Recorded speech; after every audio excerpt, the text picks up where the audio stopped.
panes of glass. And, it hasn't been, simple for yourselves as partners and your customers to truly deploy this. And so I'm starting to see a lot of traction and a lot of interest in AIoT as of this year and then, late last year. I think there's a lot of push, and Chris is doing a fantastic job with all of his efforts, getting suppliers out there like ourselves. So, we can dive in. Chris, your show, you guide me. No, I'd love for you to maybe pick your last call you had of substance. We always talk about refrigeration monitoring, and we always talk about the the layups and the easy ones. Can you share with us, we'll protect the innocent, no logos, no names, but what's the last very interesting type of IoT solution that you think is not really that far off? Not everybody's going to want to sell a industrial manufacturing deal, right? But what's one that is maybe more of a common one that was interesting and potentially has high revenue opportunity? Sure. So let me think here. So let's go. I've got a few different verticals I can go through on either recent wins or pilots that we're putting through or just initial conversations. Let's start with retail. This one's a very unique one. So this is something where, we always, give advice to partners to go in. There's so many possibilities with IoT, but start small with solving 1, 2, 3 business problems.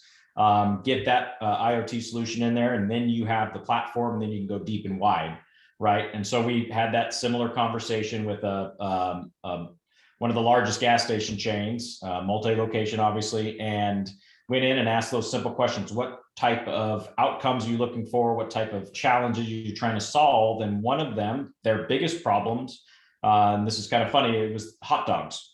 That was their biggest revenue generator when people walk into the store, was their hot dogs. But they had issues all the way from cold storage to their actual hot dog roller to the actual temperature, the quality of the hot dogs. If anybody's been brave enough to do a gas station hot dog, you can probably understand why. Yes, Thomas has. And so that was their biggest problem, all the way from cold storage to when the customer walks out the door. So we left that meeting and bought the exact same model of the hot dog roller at our corporate facility, hooked everything up with our sensors and everything from cold storage with our freezers there to the actual hot dog roller, ran it for 48 hours and didn't lose one hot dog based on the parameters that they wanted to see all the way through. Let them know the results of that. We put a pilot in at one of the locations. They ran it for 2 weeks, the exact same outcome. And now we're rolling out to hundreds of locations, fixing their hot dog problem, which is going to be a 20,000 MRR plus deal just in that business problem. And now that we're already deploying, now we're talking about AI, open close sensors, and a lot of other deployment, like I mentioned before, building blocks, getting in with the customer and then going deep and wide, which now we're having those discussions right now. So that was a unique one and kind of funny, and it caught us off guard. Smart hot dogs. We can add that to the list of smart products, smart hot dogs. Yep. It used to be there's an app for that, but now there's a sensor for that, for everything.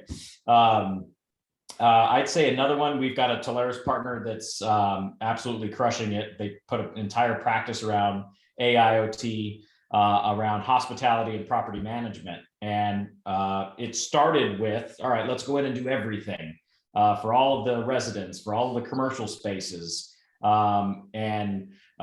We quickly learned, and the customer quickly learned, let's solve a few of those business problems. We're doing a deployment right now it started with all of the water leak sensors in all of the residents, but then it went down to the commercial space and in the building as we got into facilities, and now sump pumps, right? For water leaks and big water damage, those pumps can go bad. They only have X amount of hours of life. And if the pump is clogged, then what, right? And so we put in water leak sensors within the sump pumps and within all of the floors and the residents. And then we put AC current monitoring on the sump pumps. And what that did with a combination of both of those knows that, all right, the pump is on, right? And it's running, but then we've got the water leak sensor there to know, all right, it's not pumping out enough water in terms of a water leak or irrigation, anything like that. So now you've got kind of a double whammy in terms of flood damage and things like that. Hey, I, Skylar, if I could chime in on that, I think, I don't know if it's the same partner we're thinking about, but one partner's going after that same vertical, and she discovered that it can help them with their building, their property insurance can get discounts by having these solutions. So you talk about factoring in additional ROI there. I mean, not only is it more efficient, effective, and saving them, potential property damage, but it's saving the money on their insurance. That's yes. how many telecom solutions save money on property insurance? Hey, go ahead, Thomas. Chris, well, I just wanted to expand on what you and Skylar are just talking about, and I just wanted to ask. So, did the properties go out and talk to their insurance company and say, "Hey, we instituted these IoT devices. Will you now discount our insurance?" Or was it something something that the insurance company had in place to say, "Hey, if you can improve these risk factors, we'll lower your insurance"? Because I think that's a great conversation piece for any customer, especially any customer with multi locations or multi dwellings, saving money on insurance. And yeah. You have anything on that, Skylar? I could chime in. Yeah, absolutely, Tom. So I think it's a ladder. So this partner actually contacted multiple insurance companies to kind of get details on their policies. And based on the insurance provider that they have, she's going in and recommending, hey, if you want to switch insurance providers, or there is these types of policies with these providers, and they will cut you X. So they basically go and say, all right, here's our solution, preventative, like we talked about with water leaks. And then she's guiding them in the direction of insurance. I don't know how that works on the back end with she's going to compensate it. I don't know anything about that, but she's basically guiding in the direction. These providers offer these discounts off of their insurance by putting these preventative measures in place in their buildings. So she's done the research on it. Yeah. And another angle is, let's face it, commercial property over the last 2.5 years, they've been struggling because everybody's working from home. So I think, type A buildings, people, property owners have a big investment. One, they're trying to eliminate waste, trying to lower their operational budgets to help their bottom line, but they're also trying to attract new tenants and to be able to say, hey, we have a smart building, we're eco-friendly. I mean, there's different certifications that a building can get by measuring electrical use and water waste and runoff. I mean, that's just, it just goes on and on and on. That's a good point. That's a good point, Chris. And that's the other angle too, is these property owners, there's a couple scenarios there. One, they want to do either improvements or it's a new build. And they're going to flip that to an HOA if it's residential or to another commercial owner. And so now they can raise their prices both on the sale of the property and for the residents. So they're actually raising the prices, which is a value add to the residents, right? In water leaks and damage and everything else, and the property owner. So they're actually able to raise rent on the units there. And I'd say another point, just generally speaking, before I forget, is like now is the time to capitalize on IoT, because if you look at the lack of workforce right now, and what can be done with automation and IoT and giving actual data and insights into customers, here's an example. One of the largest pump manufacturers for oil and gas, offshore rigs, onshore, and they want to retrofit sensors on there to check pressure and flow, oil, gas levels, things like that, when they're actually deployed to their end user customers. Because what they're doing right now is they're actually rolling trucks and doing maintenance, break fix, and just doing kind of preventative maintenance. And if you think about that overhead with the lack of workforce, we're basically retrofitting these pumps with these sensors based on what kind of outcomes and insights they want to see. And now they don't even have to roll a truck. When something is at a vibration level or something that it's low, or the pressure isn't at the right parameters, now they get an automatic notification instead of just rolling a truck to go, okay, that pump's good or bad, basically. Excellent. Any other verticals that have been hot with you lately that you're seeing success? Yeah, I would say healthcare is another one that we've had a lot of traction in. What we're seeing a lot there is, and not just healthcare. I think let's go healthcare and retail, is slip and fall detection. So we have an AI that can actually detect when someone falls. So here's an example. In November of last year, Walmart wrote a check for $2.5 million based on pure negligence, because there was spillage in an aisle and 2 people had slipped. They didn't obviously report it. The third person, an older gentleman, slipped as well, broke his hip, and that was caught on camera. That went to insurance and legal and everything else. And because they didn't clean up that spillage, they had to write a check for $2.5 million. And just the average settlement for slip and falls anywhere from 10,000 to 50,000 plus for a slip and fall in any environment. So we are doing a lot of slip and fall detection, preventative. Healthcare is a big one, obviously. Go ahead. I'm sorry. Just before you jump to the next point, is that also like, is that similar to a water leak detection?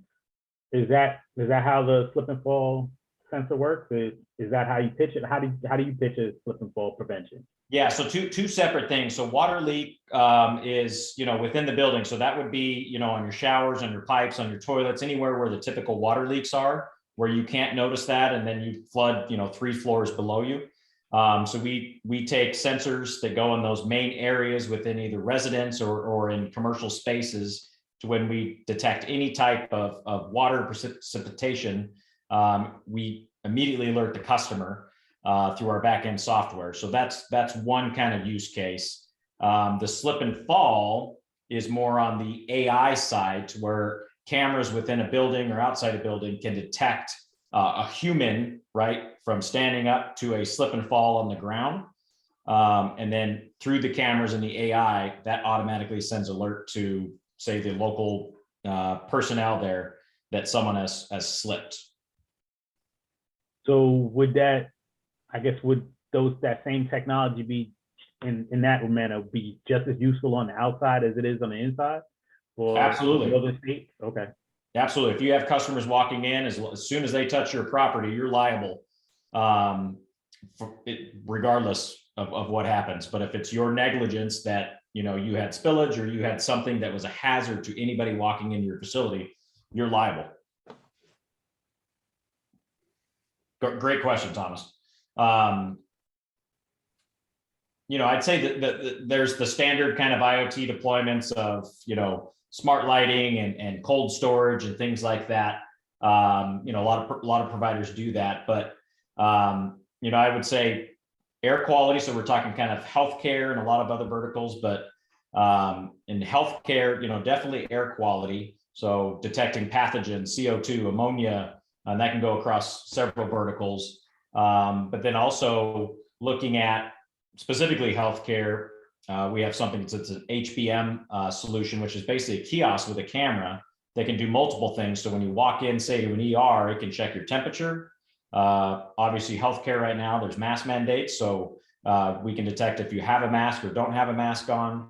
And then it can also do, with healthcare, there's kind of repeat offenders of people that are coming in and trying to get drugs when they shouldn't be, or loitering, things like that. So we can detect a watch list to say, hey, this person is a repeat offender that's coming in that really doesn't need medical help. That flags the person and alerts the personnel there on site that person is there and they can do, whatever they want. That could also be used in like in a retail setting for like a frequent purchase, a frequent buyer, or maybe they're shoplifting or something. I don't know, because they keep coming back for more and haven't gotten caught yet. I mean, I guess it can alert for anything.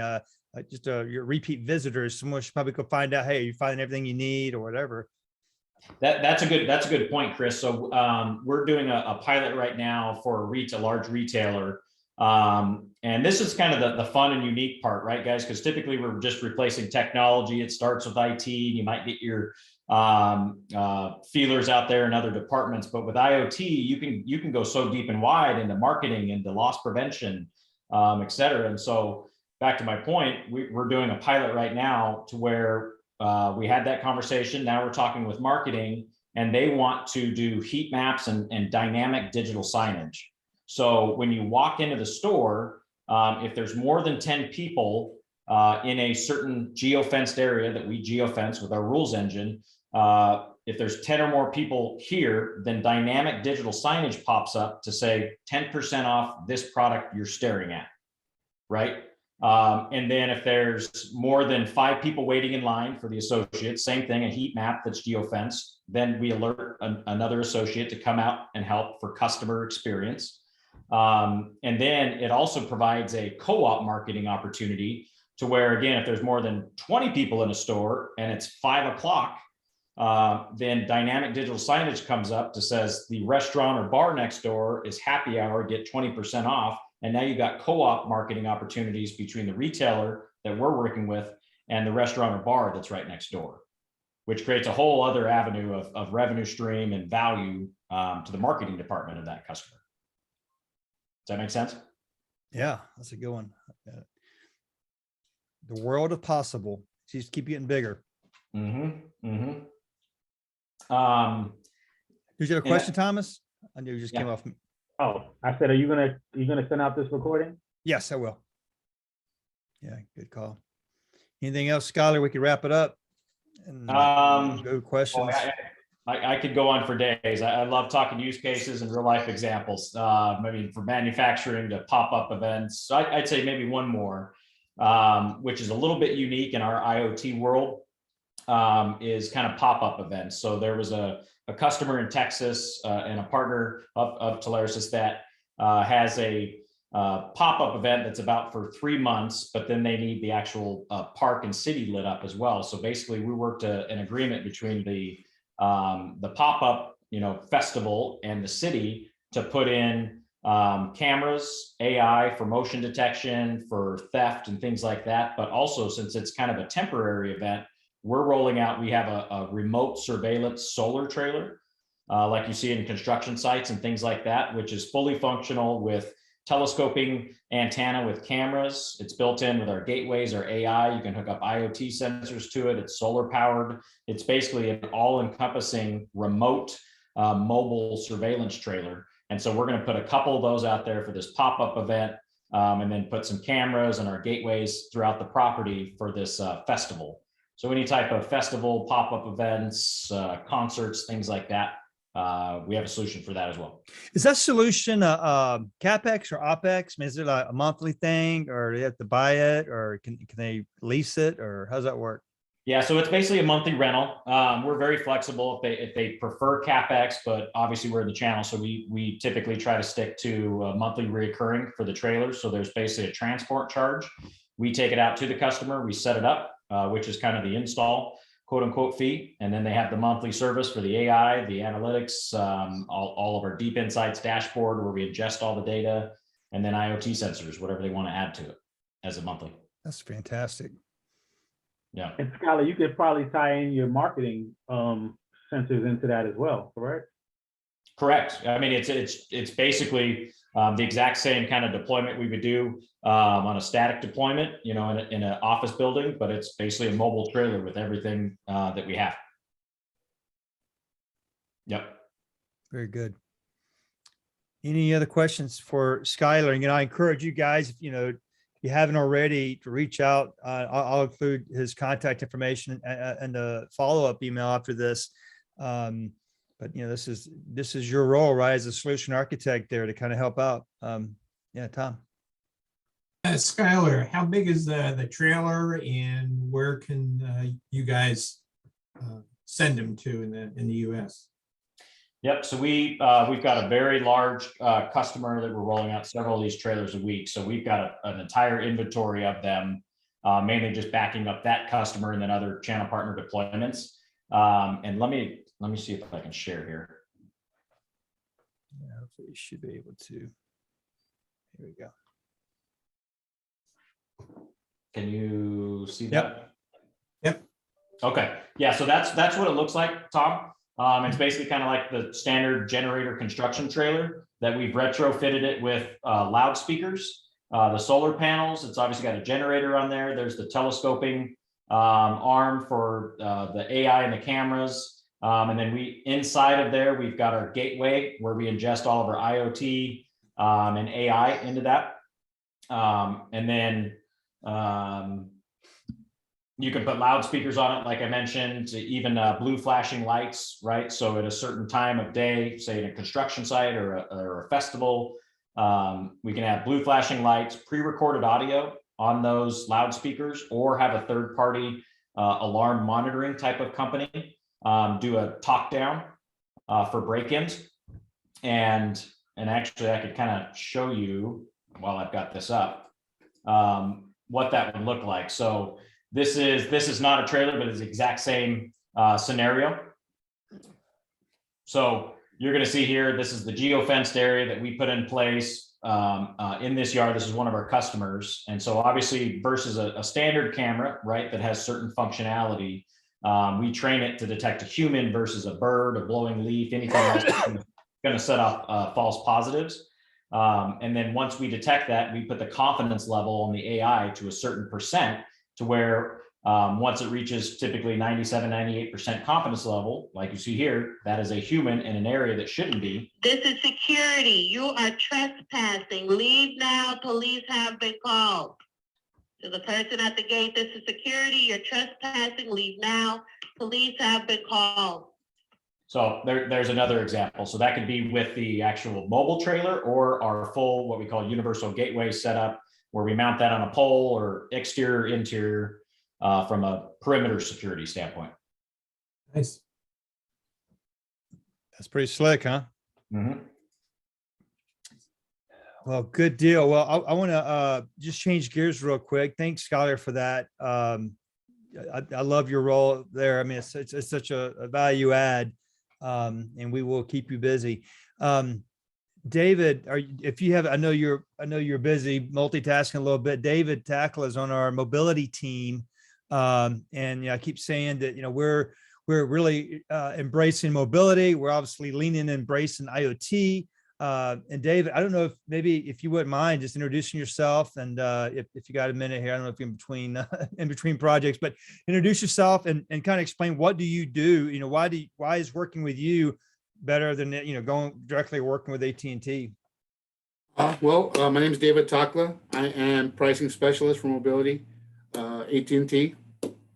We basically help with special pricing from all the way from your regular pricing from your traditional cell phones to more of a complex deal for large projects.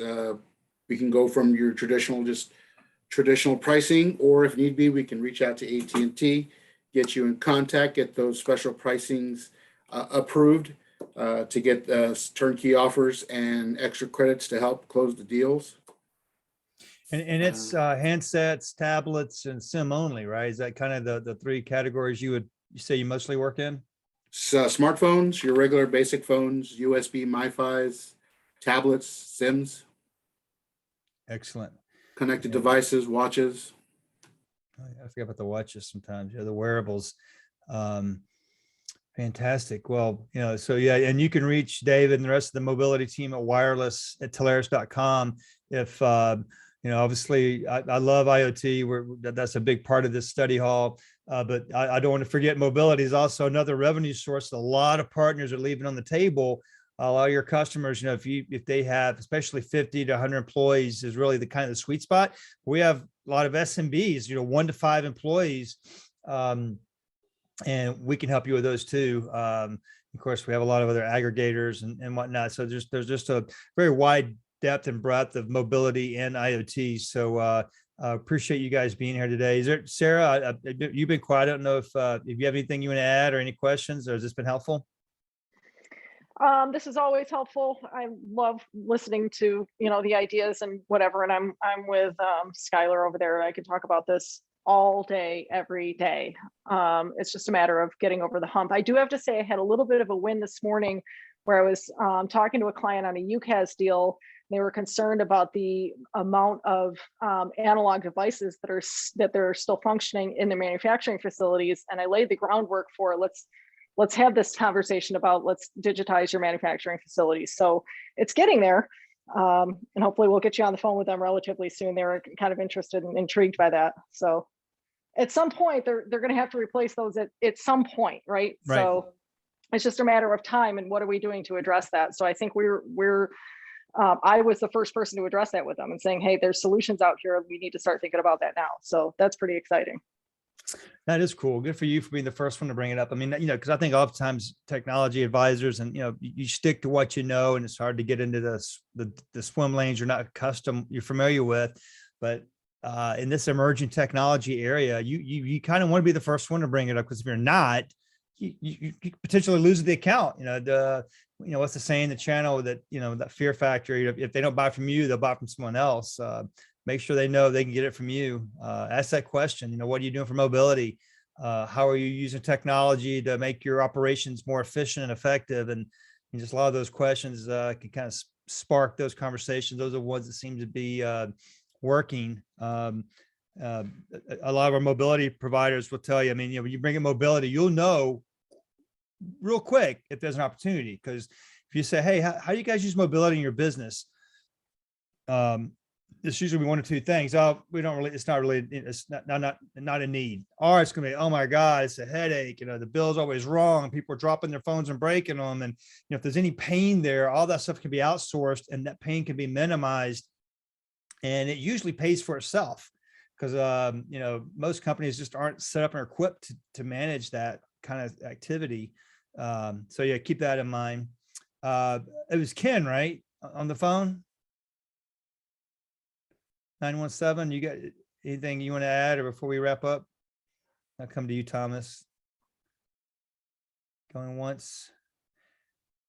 Thomas, anything you want to add or any input? You mean Thomas Purdy, right? Oh, Hamilton. Yeah, Thomas Purdy's already. Yeah, I'm sorry. You're right. Gosh, all day long there's been multiple Chris's, multiple Mikes. Now there's multiple Thomases. Jeez. Mr. Hamilton. It's okay. I like Thomas. We sat in class together. Yeah, both of you are good dudes.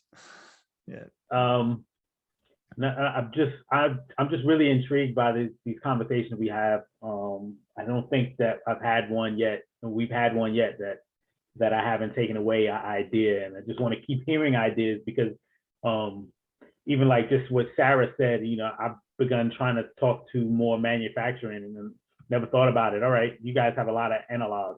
Only thing I was thinking was, other than the sensors and then POTS lines, but there are other things that are out there. And I think maybe, Chris, maybe you should do like LaPresto and get what's that thing called? A podcast going. Just share IoT ideas. Doesn't he have one? Mr. Hamilton, I'm hurt. I got hurt. you. If you have one, I'm hurt because nobody told me. Oh man, I thought I mentioned it in the academy. If I did, it's called, and you're gonna love the name of it. It's called The Wireless Way. The Wireless Way. Check it out. I have a lot. You know what? You're right. It's funny to be a type A charismatic sales guy. I'm the worst at self-promotion. I have to force myself to do it. But yes, The Wireless Way. I got probably 24 episodes up, and at least a quarter of them are IoT centric. I interview different IoT thought leaders, and man, Skylar, we got to get one recorded. I mean, it's hard to find time to do these things because I also edit them myself, and I love the process. But The Wireless Way, it's on all the platforms. I'll include a link in my follow-up email. So yeah, you got to check it out. But I just recorded one with Josh. So he and I just did one last week. On IoT mobility, so it might be coming out on his shortly. And yeah, I got a really cool one I'm going to record next Tuesday. I can't wait to get into, and it's such a different topic. I'll tease you with a little bit of it. So everybody's familiar with the Hubble telescope. The Hubble telescope said there was an astronomer. His name was Hubble. And there's another guy named, what was his name? I wrote it down. Humison. Humison was his last name, but he was a cowboy and stagecoach guy, in the early 1900s, and he got a job as a janitor working at an observatory. And was kind of this, just got really smart, and he became friends with Hubble, and Hubble started, he was very interested in the stars and whatnot, and actually helped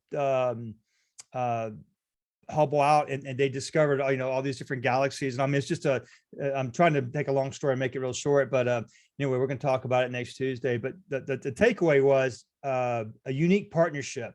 You had this very well-learned astronomer, Hubble, becoming friends, and apparently Hubble was apparently known to be really hard to get along with. He was a very, he was a genius, and nobody could get along with this guy. But he became friends with this guy that was basically a cowboy that somehow or another was working at this observatory, and the guy just picked it all up and he had this natural curiosity of learning. So I'm like, man, what a great story for the channel. I feel like that's a lot of us. I mean, we some of these are unique partnerships, and we would never have been brought together if it wasn't for this desire to embrace and leverage technology. Fortunately, I think we're all get along pretty well together. But and then there's, guys like, me, I tell you, 5-6 years ago, I didn't know about any of this stuff, then, by working with guys like Skylar and others, and even David Tackler has taught me a lot about AT&T Mobility. We just learn from each other. So that's why these study halls are important. Now, really, I think I said this last month, but I need to really get in my marketing. I'd like to get at least double, triple the size of this, because I think the interaction, and you're right, the stories and the question, the group learning it's just so important. Sometimes you feel like, what's the saying? There's no such thing as a dumb question. The only dumb question is one not asked. And we can learn from each other, and we can learn from that. So, Mr. Hamlin, thanks for pointing that out. Yes, I do have a podcast. And of course, you see are you on LinkedIn? Are you seeing my weekly Wednesday Wireless Wit Wednesdays? Uh-oh, back on mute.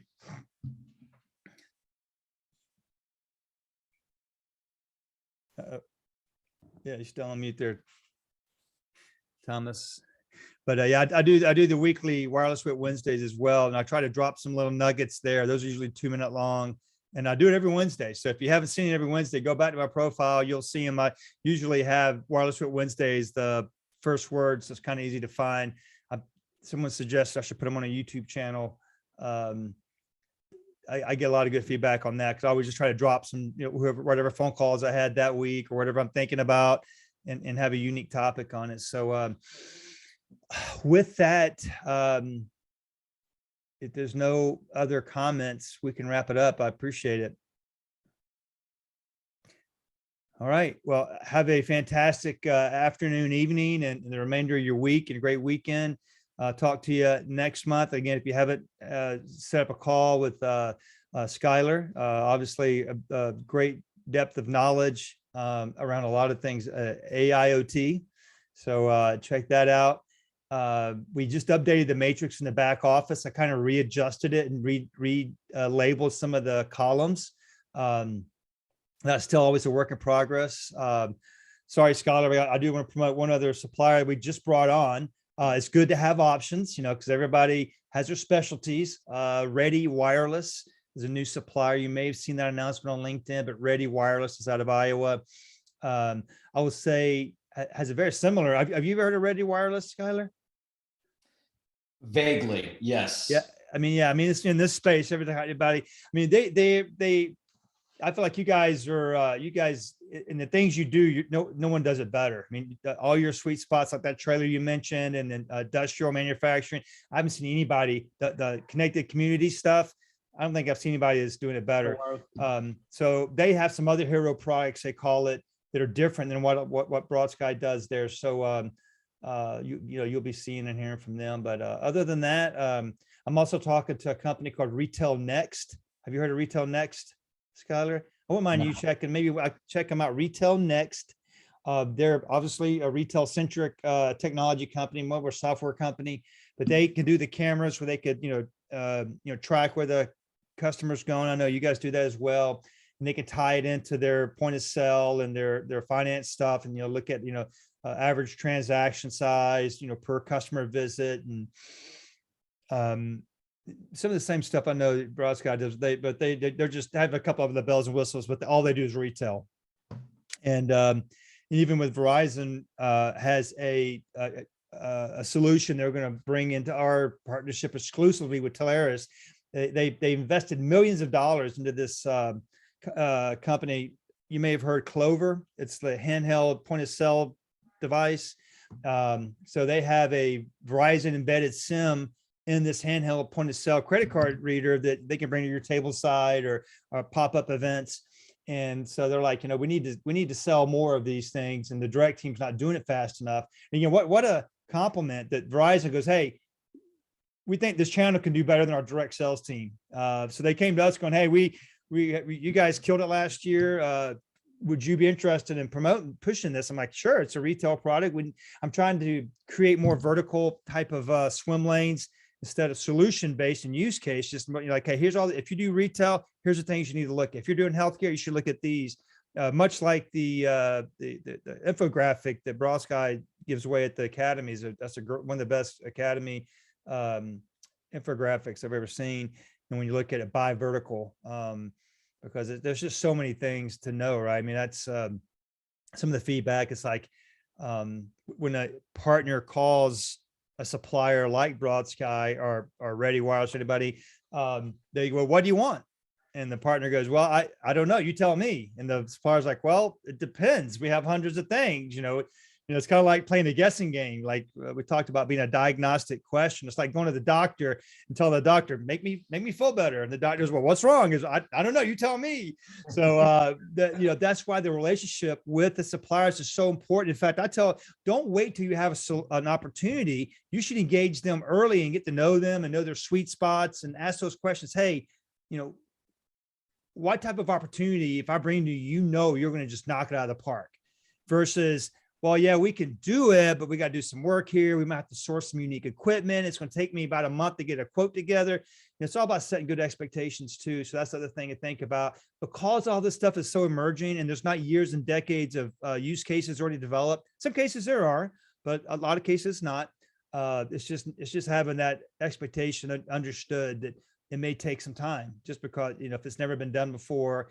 As Skylar mentioned, there's, one type of IoT solution that has 10 different applications or 20 different applications, but each one requires a certain little tweak. That's where the uniqueness comes in. So like you said it so well to me, it's like, yeah, we should always say there's an app for that, but pretty much, yeah, now there's a solution for that. There's a sensor for that.